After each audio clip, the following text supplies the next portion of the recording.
So this is going to be the webinar about the 8.1 release, and we have about an hour, so I'm going to try to go through some of the slides initially, and then we'll do a demonstration, and at the end, if we have time, we should be able to take a couple of questions. And then, of course, as usual, if you have more in-depth questions that you want to go over, we definitely have the support team available, so we'll be able to take questions later on through email or any other means that you're used to. So welcome again.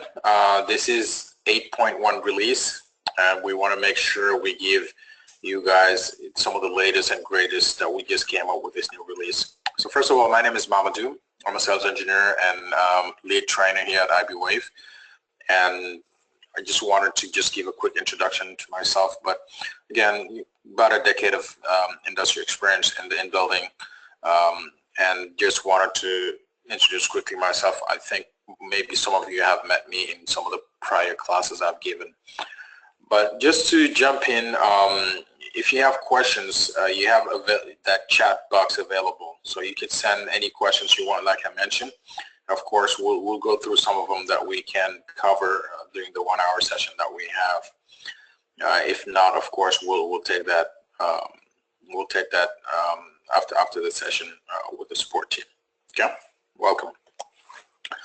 Now, I think some of you, most of you guys are familiar with us in the cellular industry, and for years we've been the global standard as far as in building simulation is concerned. We're present in over 90 countries now, and a couple hundred customers, close to 1,000 different customers that are using the iBwave tool. So that vast experience we've had in the cellular industry has been transferred into the Wi-Fi industry as well. And we've, of course, taken that vast experience and just translated into a wonderful product, which is the Wi-Fi only standalone tool that we have.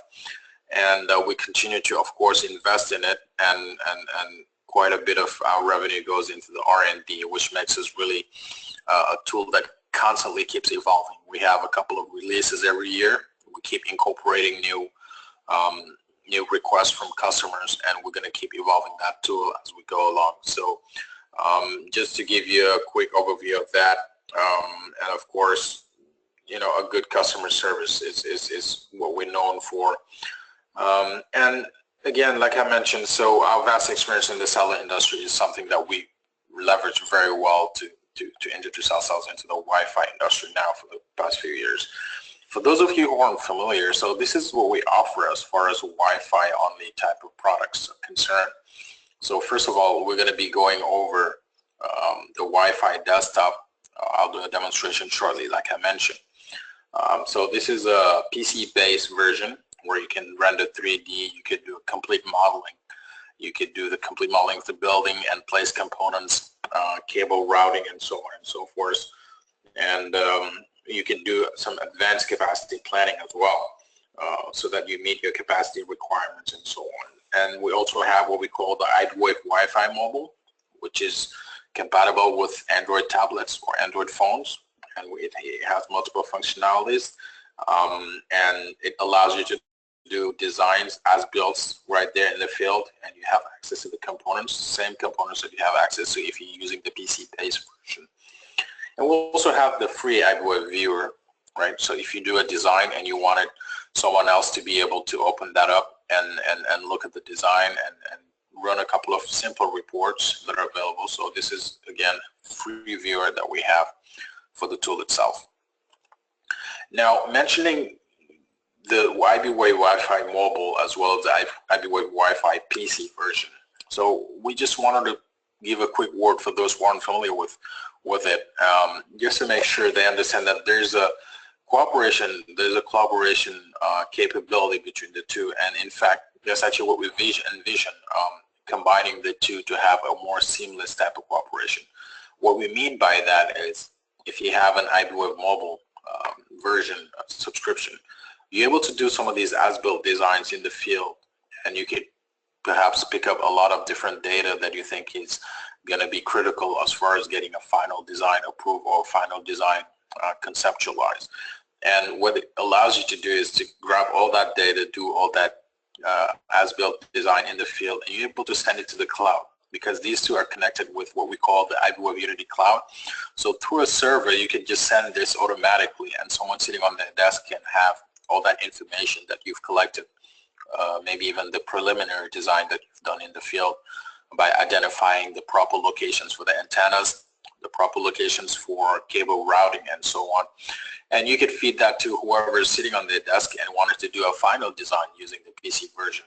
And vice versa, you could actually start with the PC version, you do a design and you upload it to the cloud, and whoever goes out there in the field can download that particular design you did, maybe modify some of the antenna location to better identified locations, maybe just the cable routing, and so on. And so it's a two-way street in terms of cooperation, and you can have you can leverage that in terms of making sure not only you don't have to come back to the office to upload some of the data, so it saves you a tremendous amount of time, and also you can instantaneously make some adjustments. So the whole cycle of deploying a Wi-Fi type of venue is just seamless, but also just very quick in terms of time saving that this cooperation allows, which is iBwave Cloud Cooperation.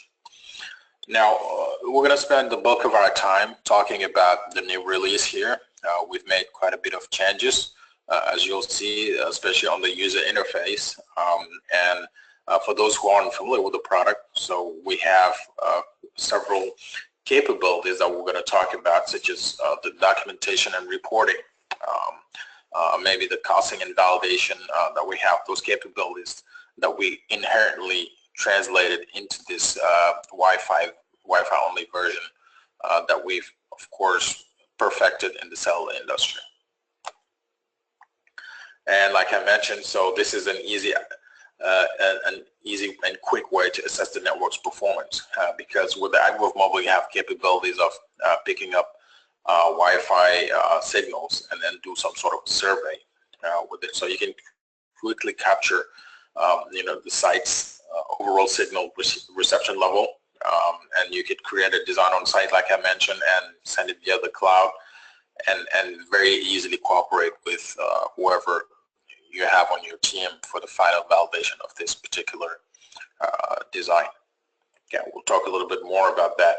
And of course, one thing that I keep mentioning, and it's the fact that we've been, perfecting this model for the past few years in the cellular industry, and we do 3D modeling very, very well, as well as the prediction. So we have several algorithms for prediction, mostly fast ray tracing, COS231, as well as the variable path loss exponent. So all three of those are the different algorithms that we have available in terms of running predictions.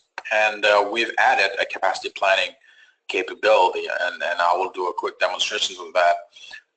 And I've mentioned the cloud collaboration between Unity, using iBwave Unity, which allows you, and again, Unity is basically a platform that allows that cooperation to happen. So it's the server that's in the middle of both of those different applications, the desktop and the mobile.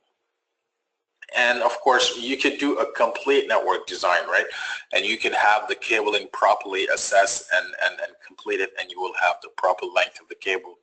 Of course, you will have to scale your building, and that's what allows us to get an accurate assessment of all the cabling that's required, but also the other network components that you can add into a design, even though on the actual propagation itself, it's not going to have many effect, such as a twisted pair and the controllers, but you still want to have them on your BOM list that you can get, in one-click report and have all that component list available to you. And also we'll show quickly the calibrated prediction, and so this is inherent of the fact that you can have the tool mimic the environment that you're working on, right? Instead of just having a one-size-fits-all, you can adjust the calibration model by basically feeding the tool some data and create new calibration models that you can apply to your design and have a much better level of accuracy. So we'll discuss that and show that on the demo shortly as well. Okay. So the new GUI is perhaps what's going to be more striking for those who have been using the tool for the past couple of years. And so we have a more intuitive UI that's going to be more in line with industry standards on how they want to organize the UI. It's just more intuitive and very easy to learn and easy to find different tabs that you need depending on what kind of work you're doing. So we'll just do a demonstration of that. Again, we've improved the survey. It's a lot faster now, you know, compared to what we had before, right? And we have much strengthened iBwave survey capabilities, and we have multiple dongle supports, which is something that we've been hearing quite a bit on the feedback we've been having, and it's something we're able to get on this release date, that one. Okay, so without further ado, I'm just going to go ahead and do a demonstration, and at the end we can definitely have a few minutes allocated for questions, and we can follow up later on any more questions. Okay, very well. So let me show the new GUI.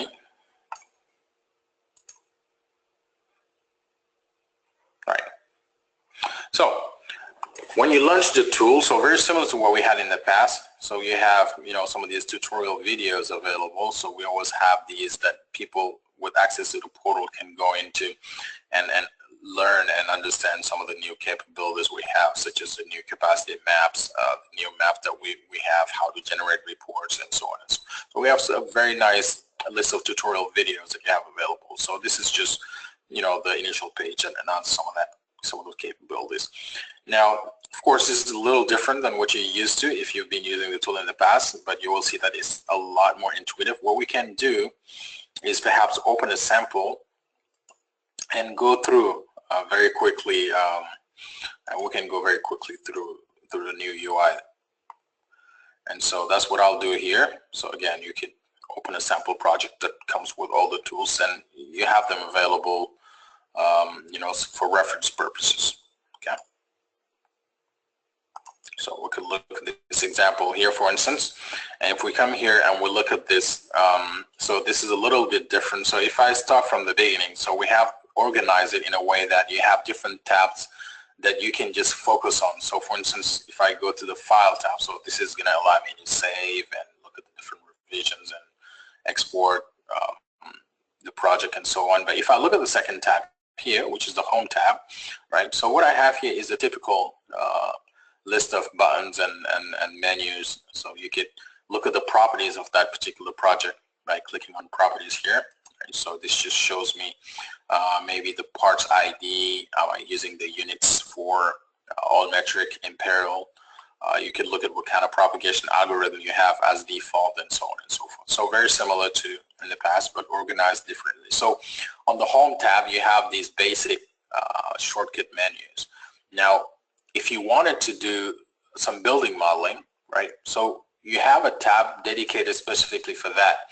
And what it allows you to do is simply focus on just building modeling. And that means you don't have that cumbersome and all the different tabs and buttons in just one large menu where it's, you know, a bit harder to find what you need.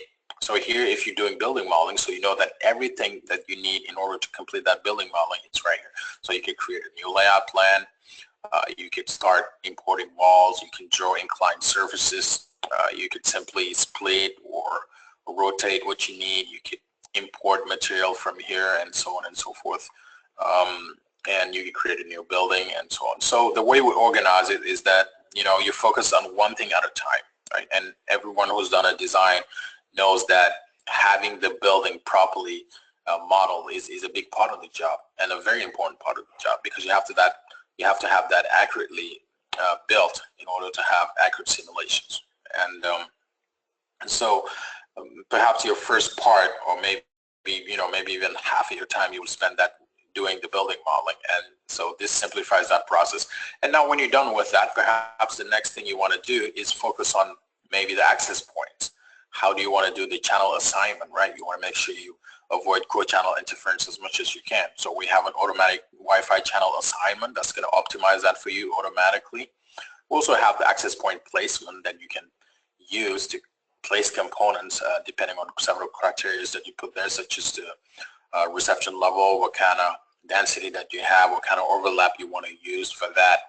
And so this tab, the network design, will allow you to create those systems, bring parts and components, and do that automation. You have access to the database editor from here, which is going to have the list of all the components that are available for you. And again, the way that we envisioned it and is that, so if you're done with the modeling part and you want to just focus on putting your components, cable routings and other components, right? So you have a tab dedicated specifically for that. And then of course there's a tab for prediction, right? If we go along, so we see here that we can create new output maps. We can clear some of the results, so you can see here on the list on the right hand side the list of maps that are available, right? So you have one for 2.4 and one for 5 gig, and depending on the technology, of course, you're going to be focusing on certain maybe maps. Maybe you can focus on the capacity map. Maybe you want to focus on SNR, signal to noise ratio, or maybe co-channel interference is what you want to look at. But you know, the prediction here, so this allows you to set what area you want to predict on by using the polygon. We'll talk a little bit more about the calibrate. I'll just show the differences by using a calibrated model and a non-calibrated model. So this is a big jump actually for the Wi-Fi portion that we made available, because most of the time what you would like to do is to have your tool mimic and understand the environment it's evolving in, because regardless of how accurate your building modeling is, there are still some little discrepancies that you might observe, and being able to calibrate is gonna adjust for that, because what it allows you to do is simply have the tool mimic the environment, and then you know, once you calibrate it, those new coefficients will be much more accurate in terms of mimicking the environment and just giving you better coefficients, and we'll talk a little bit more about that. And perhaps we can look at the other tab here. So you have the survey tab, so this is how you can import data, collect, you know, when you're using a data collection tool here, to allow you to perhaps bring in different data that was collected. I mentioned earlier that we're supporting now multi-dongle type of multi-dongle, so it's no longer, you know, no longer limited to just one layer of survey reports. Okay. And again, similar to what we had in the past, again, we're organizing in a way that you have all the reports available in one tab, and you have one for the markups. So here you can play with the layout plans and rotate them, add polygons, adjust it manually, and so on. We have the utilities, so you could do some intermodulation verifications here. You could verify the frequency calculator. You can convert from dB to linear, and so on. So this is a new UI, and if you look at the left-hand side here, what we have is different tabs. So we have a tab for the parts, right? So again, kind of similar to what we had in the past, and you have them organized in terms of you could create your own preferred part list, and if you happen to have maybe a list of 10, 12 components that you always use in your designs, you don't have to browse all thousands of components that we have available. You could just create your own preferred part list, and you can create your signal sources, meaning you could create your access points from here, right? So if I expand it a little bit, so we have the cabling as well as the access points that are available, and we have pretty much most manufacturers' components available. And you could use your antennas and network equipment, fiber optic as needed. And so that's the tab for the components. There's another tab. Again, we used to have this system on the right-hand side, but we organize it here in a fashion that is next to the, you know, it makes sense to group them on the left-hand side here. And you have access to the different systems, right? So whether it's 2.4 or 5 gig, you have that available here, so you can look at all the systems, what's been deployed on that particular design. And you can also look at information about the plan, the left-hand side, right? The number of floors that you have, number of buildings that you're working with, and so on. Okay? So in a nutshell, that's a new UI, a lot more easier, a lot less cumbersome, very easy to navigate around, and you know, with the highlight here is that it allows you to focus on one thing at a time. So you want to focus on building modeling, you just look at the icons that are related to that. You want to focus on prediction, you only have icons related to prediction shown up here. Okay. So So that's just a quick rundown of the new UI organization here, the new user interface, how we organize it to make it more intuitive. Now, what I should do now is perhaps do a design from scratch. I mean, this is a typical design and a typical planning process. So this is a picture plan that just shows what type of planning we have. And I'll run through an example that just shows, you know, the capabilities there.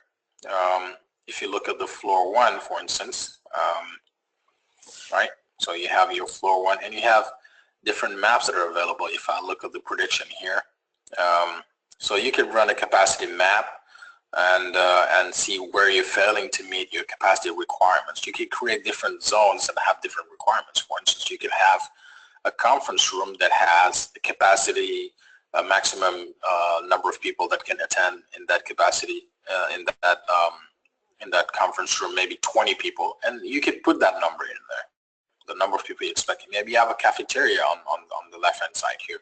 Maybe you could put the number of people that, you know, can be sitting at that cafeteria at the same time, and you could put different profiles.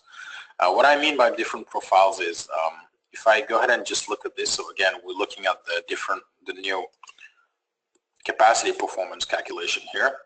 If I go into project properties, what we've added here is that we have the capacity requirement tab, meaning that for the 3 floors that I have in this particular building, right, 1, 2, 3, for each one of the floors, I have a number of clients that I can put there. So here we have a total of 400, so 100 on floor 2 and 3, and 200 on floor 1, right?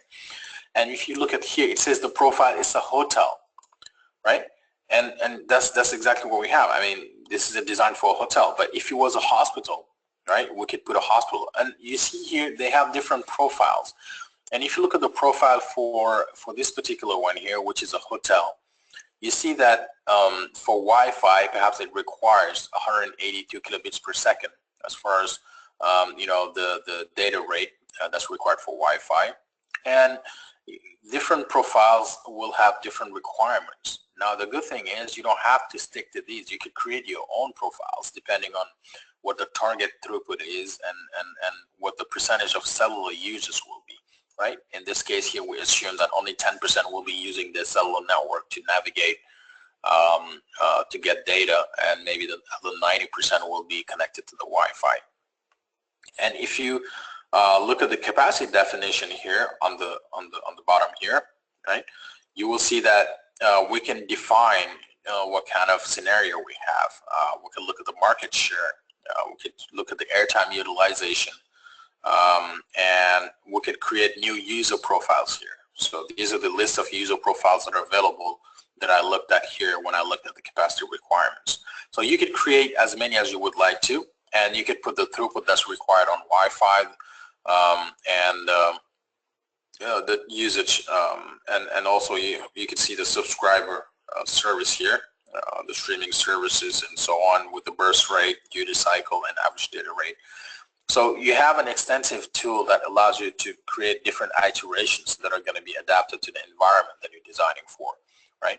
Different type of buildings and different crowds will have different requirements as far as the usage is concerned and what kind of data rate that they're targeting.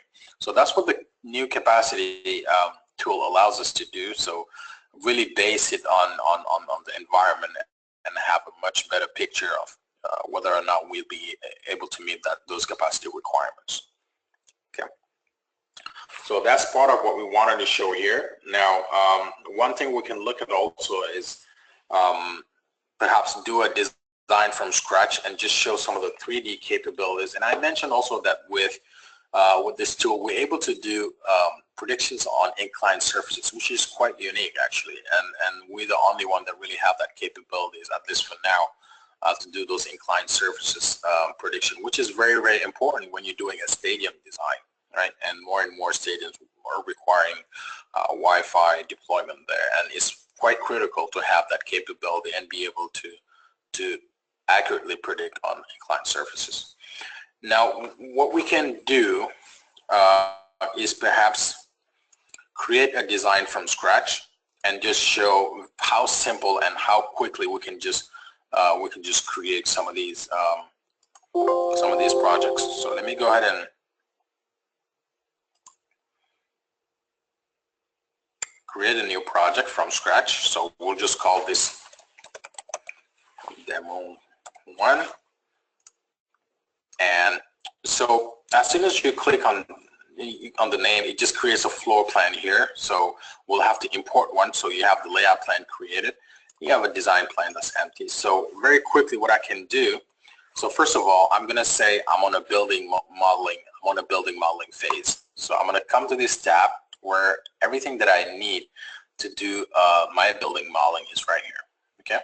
So if I click on properties, right, on floor 1, this allows me to browse and bring in any CAD file or JPEG or any type of picture plan that we have. We support that, and then perhaps here I can just come in and say, well, I'm just going to put a CAD file here, and this allows me to quickly model a building. So what I can do, I'll just go ahead and just leave these checked. I could check all the other ones as well if I need them. Perhaps, you know, there are different layers that I need, but looks like all these layers, they're just extra layers that I don't need for the building. I can just turn them off. And let's just assume we have, you know, for the sake of simplicity, we'll just say we're going to put everything with just one single material. So we'll just use a very simple material. I'll just say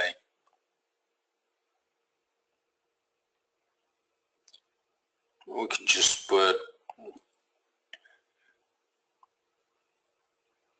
sheetrock light, and we'll just assume all the other layers are going to require that.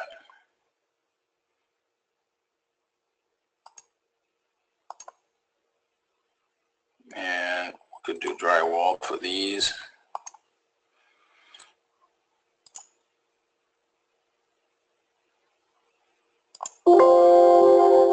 So now that we've imported that, we could just do a quick configuration for the scale.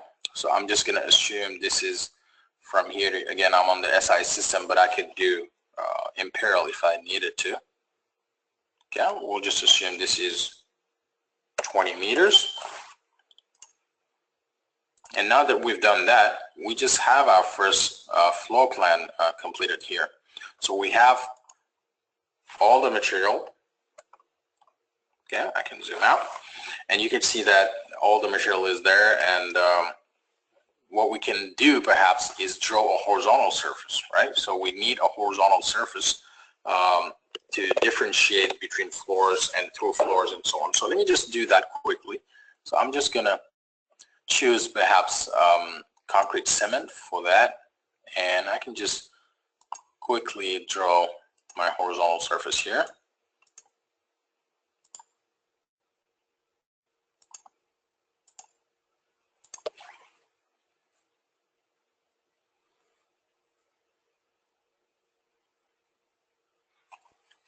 Okay.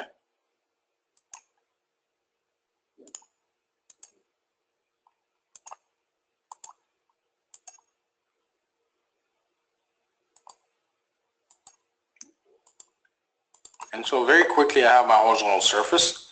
So now that I have the floor plan completed, perhaps what I can do, maybe I'm just going to assume that I have maybe 2 more floors. So let's assume this is perhaps a high rise and the floors are very similar. So instead of recreating another floor, I can just duplicate this one, right? So you always have that ability to just right click and say duplicate, and then it's going to duplicate everything from the scale to the components to the material and the layout and everything. So we'll just duplicate this so we have another floor, and I can do this as many times as I would like to. So that means, and usually if you're doing a design for hotels and high rises, the floors are very similar from one floor to another one. You pretty much have the exact same thing. The layouts are very similar. The walls, the rooms match one another. So you could save a lot of time by using the duplicate feature here, and you could in no time create a multi-high-rise building, a multi-floor type of high-rise building, and do that in a record amount of time. You just have to focus on the very first one, do it well, and then complete that. So let's just stop at 3 floors here, and then I can just simply show how easily we're able to create this this particular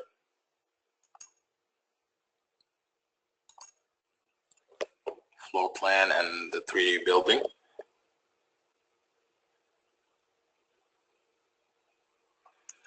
So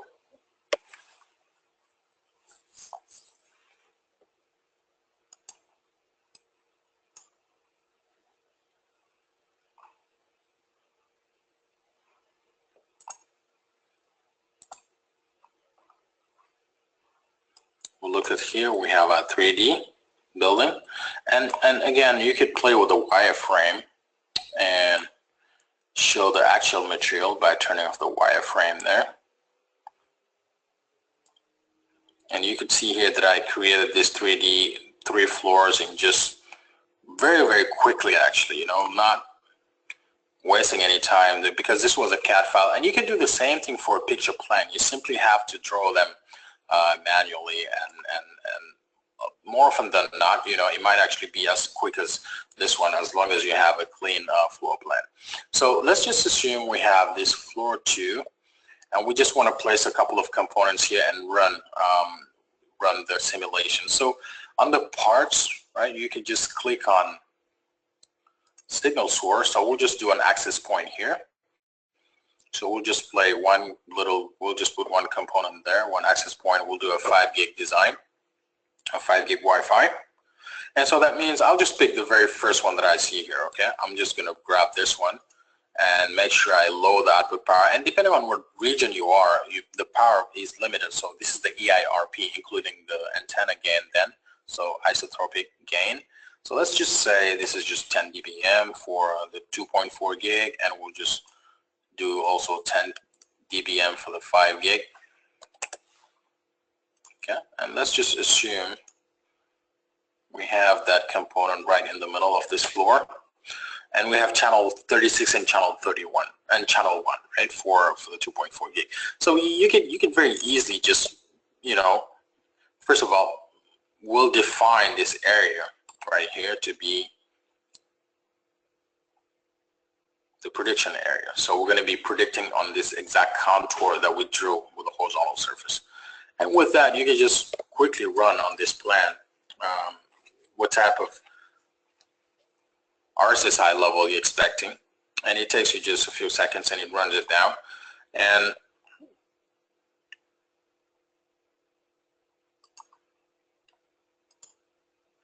so with that one particular access point, and of course it's going to hardly penetrate these dry wall, these sheetrock heavy walls that I put there, but you can see here that inside there is no wall, so it doesn't keep the propagation. So just to show you quickly how easily you can draw these, and you can create some capacity areas and just run different capacity maps and see if you meet those capacity requirements.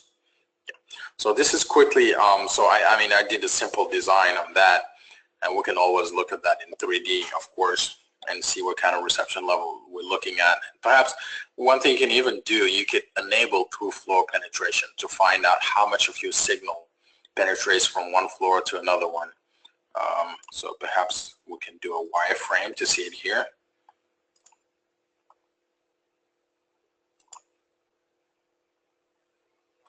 Yeah. So we have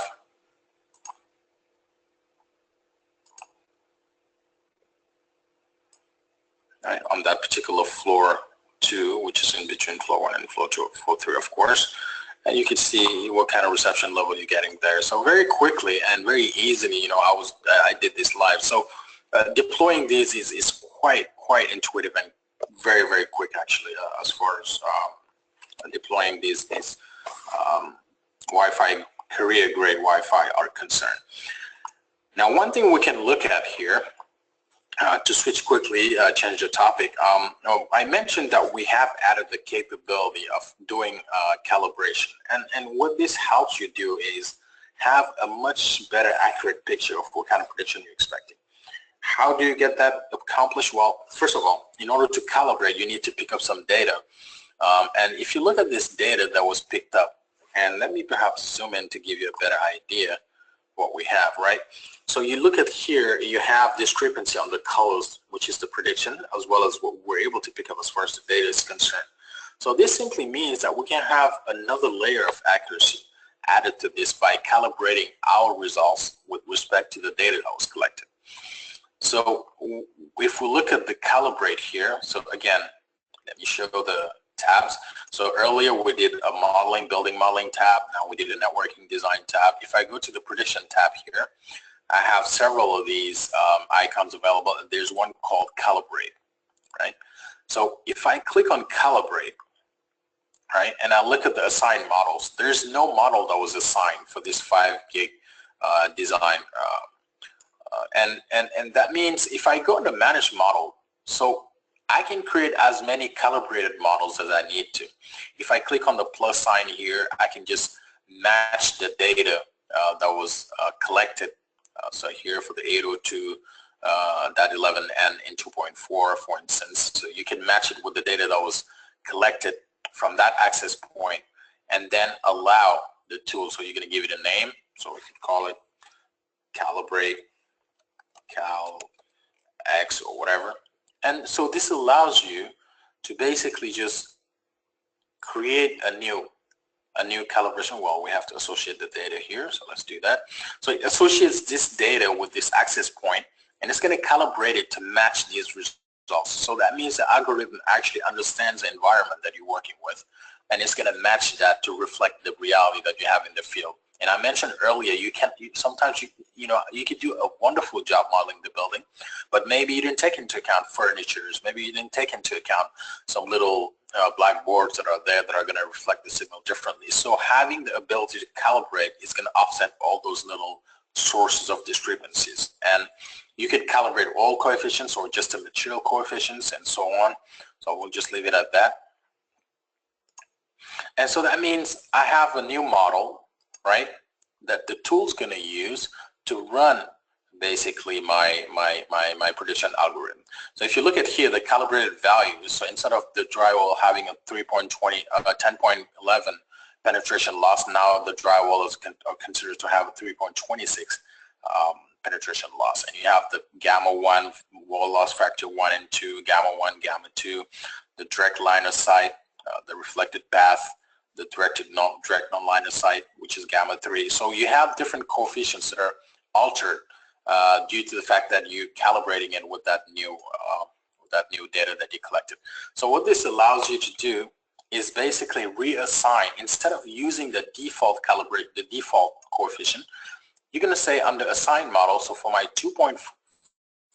5 gig Wi-Fi, I'm going to use this model that's calibrated with respect to the new data that I have here. So that means if I run this, right? If I run this without, if I run it without any calibrated value, I'm going to get something different. This is the calibrated results. If I ran this without any calibration here, for instance, so I'm going to get rid of this calibration. So I deassign the new model, and I rerun this map here, right? As you can see, it's dramatically different, right? And that's because here I ran it without any calibrated values. If I calibrate it, I'm going to have a different result adapted to what I was able to collect. And you can create, like I mentioned, as many calibrated models as you need to. And if you collect different data on different floors, you can create a calibration model for each floor if you need to, or for each section of the building. So this adds a new layer of accuracy. Besides the fact that you'll have good reception, but also making sure that you have your capacity properly assessed on each one of those different parts of the building. So one other thing that we want to mention here also is if I look at these different layers, right? There's a layer called survey, and if I go to this tab called survey, right? You can import survey data from here. You can look at the properties. You can delete the survey data. But if I wanted to add a survey data, right, and I click on this plus sign here, so this shows me the list of different networks and the different the different receivers that I have available. So this is the internal receiver that I have on my computer, right? And of course, you know, if you have your dongles, you could have multiple dongles here, and it's going to show up on the list here. You'll have 4, 5, 6 dongles, and each one of them you could properly set them in what mode you want to operate them, active or passive plus active. You could do that for each one of these dongles that you're going to have listed here, and then just run. And so this allows you to do that multiple dongle collection that we talked about, that we support now. So this is one of the big improvements that we have done on this particular release. And like I mentioned earlier, we keep on adding features. So as we go along, we'll have more features, more requests, and this is going to evolve. We'll have several upgrades. This is one of the big differentiators between us and any other potential tools out there, because we keep evolving the tool on a very, very rapid pace, and any feedback we get is incorporated into the next releases that are upcoming, and so on. So quite a few improvements coming as well, but this is one of the big jumps we've made as far as this release is concerned. We also mentioned that if you have the mobile, right? If you have a mobile platform, you could cooperate between a mobile and this particular design. And so what it allows you to, so if you look at these push pins, so this is typically what you would put there if you go out there and pick up some data with mobile. So the push pins allow you to have that data incorporated in that and attached to those push pins. So for instance, in this case here, right, a picture was taken of perhaps where an antenna location is supposed to be, and you could put that, you can add some audio and video, and you can send it back and forth. So this is something you can do with mobile and send it to the tool, and I'll sit here and just download all that data that's on the cloud, because they're connected through an account that's set up for both mobile and the platform here that you're looking at.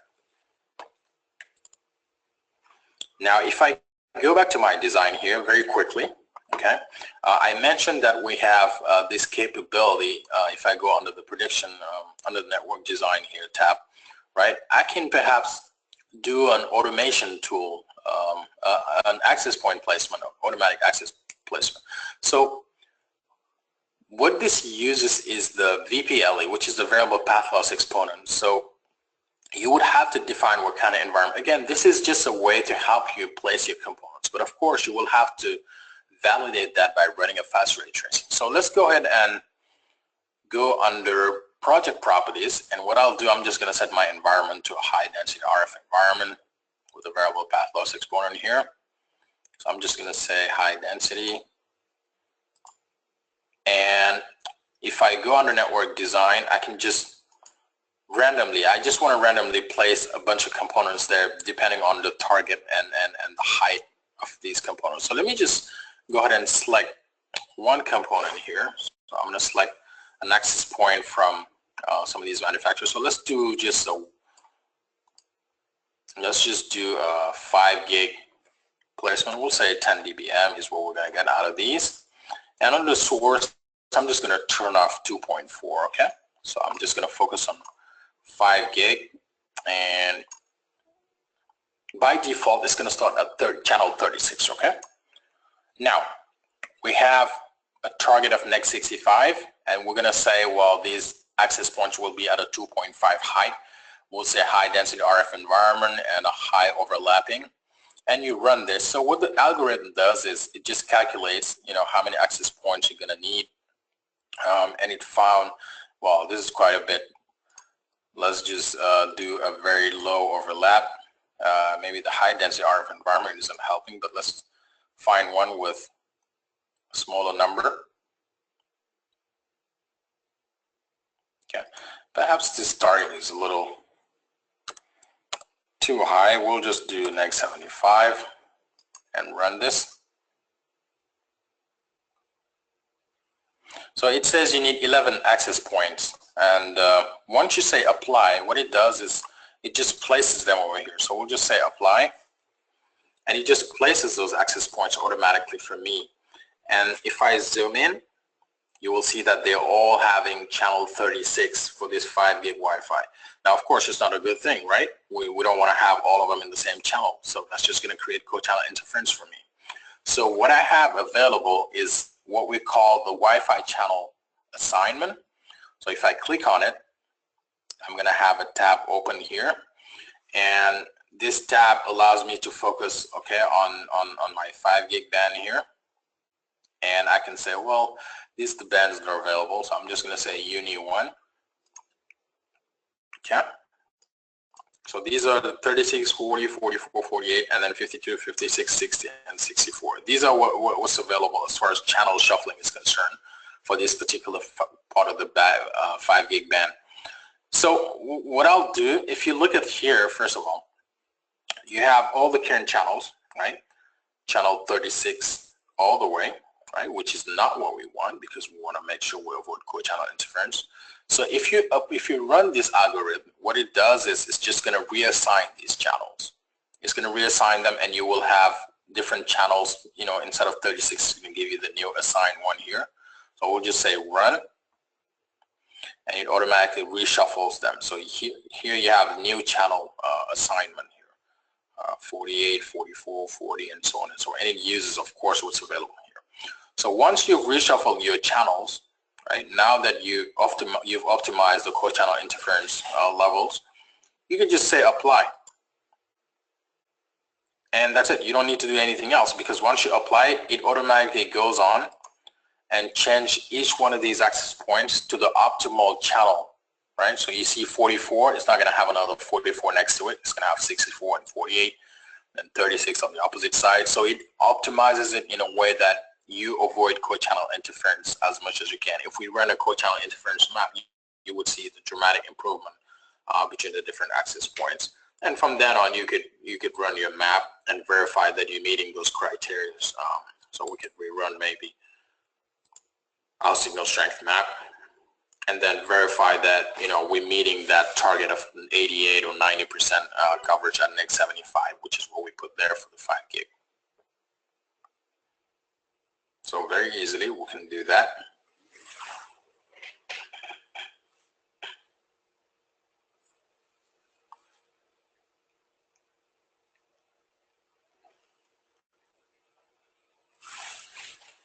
So we'll let it run.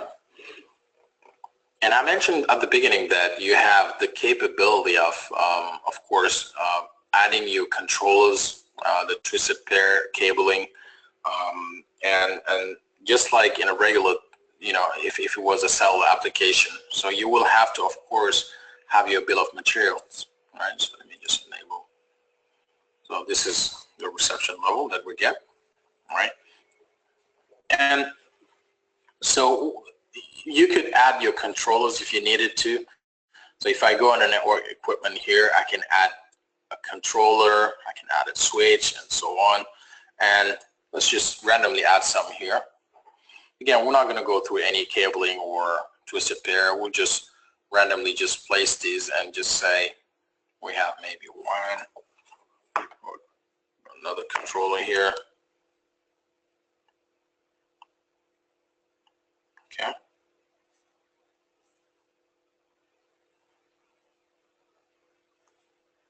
Very good. And so let's just assume we're done with this design, and we simply wanted to look at the BOM list, right? The list of components, and so very easily, right? We showed that we had a tab dedicated to that, okay? And we'll have you know, different reports available. So here we can just say we want to see the equipment list. So we go to the tab called reports. We'll just click on the equipment list. So we mentioned it's a one-click BOM report. Very easily, we'll just check all the tabs regarding all the different type of components, and we'll just say okay, and it just generates my list of components.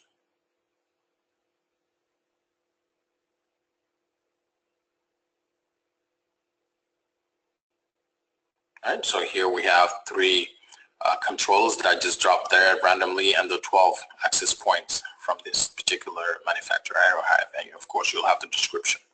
So very simply, I mean, you could just create these equipment list report. You can do the cost details. There are many different maps you can really run. I mean, you can do an annotation report if you have someone out there in the field collecting data and putting it there, and so on and so forth.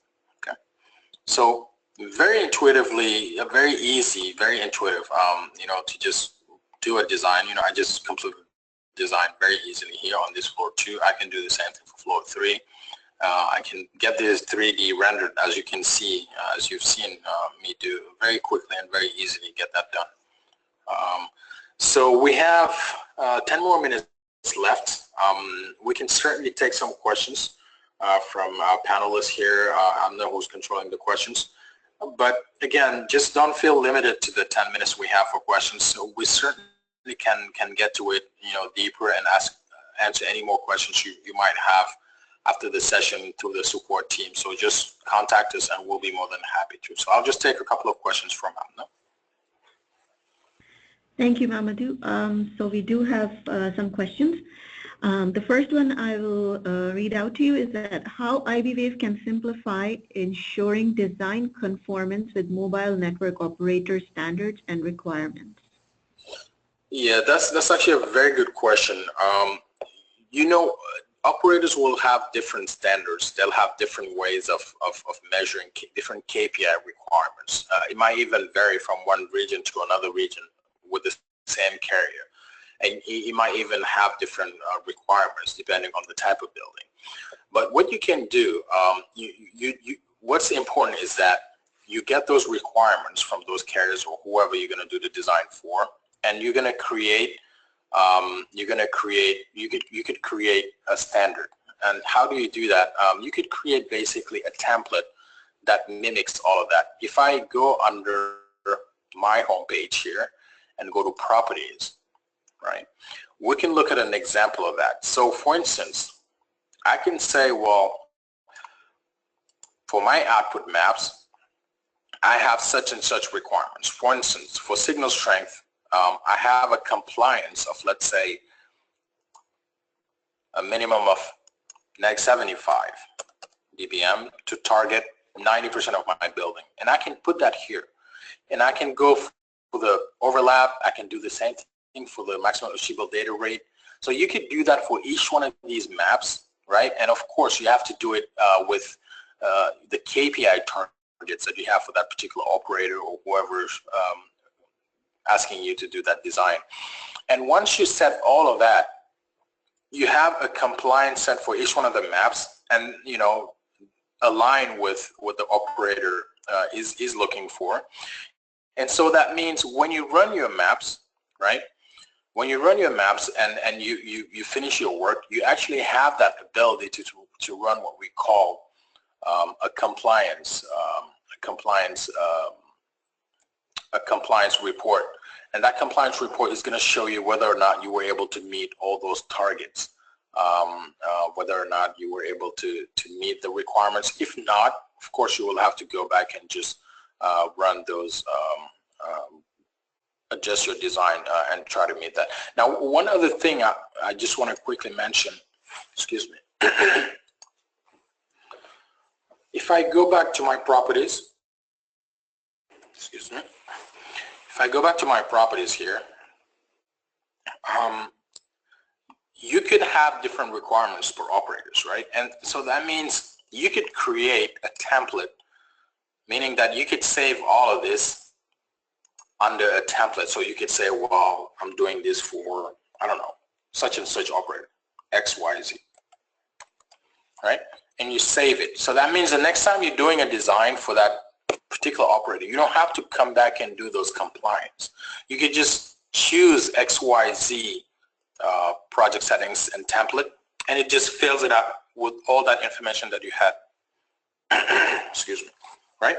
And so that means you automate the system. You don't have to always come back and redo all those different steps. You could just do them in one time. And so that's how you would, do a standardized way of looking at KPIs and meeting targets per operator. Okay, another question, Amna? Yes, so another question is, does this product integrate into the existing commercial wireless design tool? That is this a module or a completely standalone? Yeah, so this is a standalone Wi-Fi module. So it's a standalone software. Now, if you happen to have the enterprise version that's that we're known for the DAS, you can actually do anything that this tool can do for Wi-Fi. But if you're just doing Wi-Fi designs, this is going to be a standalone tool that's going to be focused only on Wi-Fi, but not regular DAS. And so, so yes, to that question, so this is a standalone Wi-Fi tool. Thank you. So another question is how to match prediction versus measured data in iBwave and calibrate the model for outdoor interference. Yes, so I mentioned earlier the capability we have to do calibration. So if I go under prediction here, right, this is something I mentioned briefly earlier today. So you could create a new model. So for this one, there's no model created. Excuse me. So you could click on the plus sign here, but you would need two things, right? You would need, first of all, to collect data that reflects, how those signals are propagating inside that building. And then when you create a model, you're going to match that prediction and what this particular perhaps antenna is broadcasting, or this access point is broadcasting. When you match the two, what the tool does, it's just going to create a new model with a new coefficient like I showed earlier, and then you're going to assign them to the appropriate access points.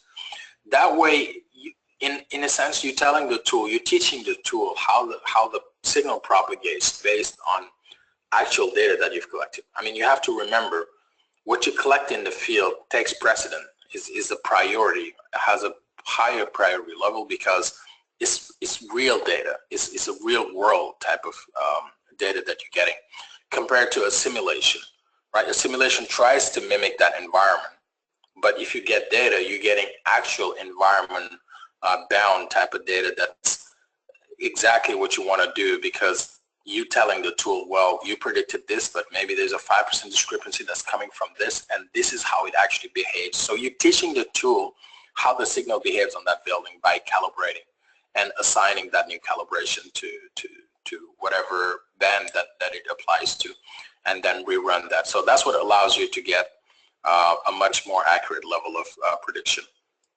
And of course, when you want to include outdoor, so if I went in and look at perhaps a maximum achievable data rate, for instance, right? Because I mean, one thing we know is that Wi-Fi is in a band that anyone can use, and so you cannot really control the level of interference that you might get. Let me look at this.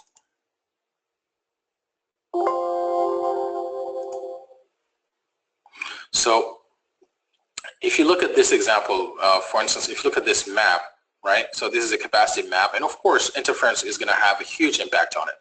So you could consider neighboring signals if you enable this. So it could be in a form of survey data, for instance, which is from the outdoor, and you can include that, and this is going to allow you to have a higher level of accuracy. So you're taking into account penetrating signals coming from other neighboring signals and outdoor and so on, and that's going to allow you to have a much more accurate and realistic results. That's going to include all that actual environment you located in. Okay,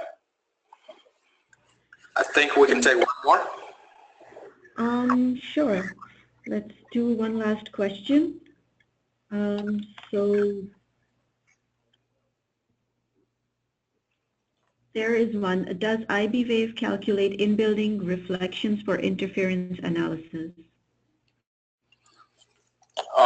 Well, for interference, well, that's what I just showed, but if you're talking about reflection per the actual material layer, if you double click on each one of these materials, so let's look at, let's say, sheetrock. So you have a conductivity and a transmission loss. So the conductivity, you could assume, how can I show perhaps per band? So you have a reflection loss, right? These are the electrical components, but if you calibrate on one of these, let Let me switch to the example that I had.